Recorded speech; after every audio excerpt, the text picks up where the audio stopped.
একটা জিনিস আপনাদেরকে শিখাই দিই। ধরেন এই যে ভিডিওটা, আচ্ছা এখানে নিয়ে আসি। যে কোনো ভিডিওকে ইন্টারেস্টিং বা এঙ্গেজিং করার একটা খুব ভালো মাধ্যম হচ্ছে সেই ভিডিওতে মোশন অ্যাড করা। দেখেন এই ভিডিওটা কি হচ্ছে, ওকে ফলো করে কিন্তু জুম হয়ে যাচ্ছে, তাই না? তার মানে ক্যামেরাটা ওকে ফলো করতেছে। কিন্তু এরকম অনেক ফুটেজ থাকে যেই ফুটেজটা আপনার স্টিল এক জায়গায় দাঁড়ায় রয়েছে। এখন সেই ফুটেজটা কি করতে পারেন আপনারা?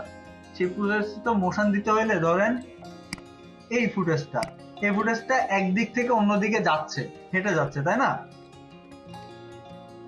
একদিক থেকে অন্যদিকে হেঁটে যাচ্ছে। এখন এই জিনিসটাকে আমরা মোশন অ্যাড করতে পারি কিভাবে?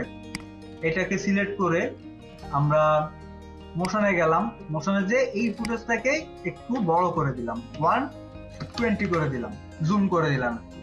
জুম করে দিয়ে এটাকে এক মাথায় নিয়ে আসলাম, এই যে একদম ফ্রেমের মাথায় একটা কি ফ্রেম অ্যাড করলাম। এবার একটু সামনে গেলাম, এটাকে টেনে আর এক মাথা এর পাশে নিয়ে আসলাম। তাহলে কি হলো দেখেন, এটাকে টেনে মাথায় নিয়ে আসলাম। এই ফুটেজটা আমরা একটু মোশন অ্যাড করে দিছি, এক সাইড থেকে অন্য সাইডে প্যান হয়ে যাচ্ছে, তাই না? আরেকটা কাজ করা যায়, কি করা যায়? জুম করা যায়।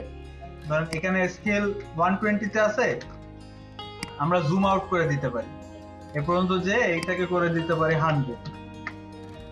জুম আউট হয়ে গেছে, কিন্তু এখানে আর কি পজিশনটা ঠিক নাই, তাহলে আমরা পজিশনটা এখান থেকে অ্যাডজাস্ট করে দিতে পারি, ঠিক আছে? হালকা করে জুম আউট হয়ে ও দূরের দিকে চলে যাচ্ছে, দেখছেন? সো এইভাবে আর কি ফুটেজ গুলাকে এঙ্গেজিং করবেন।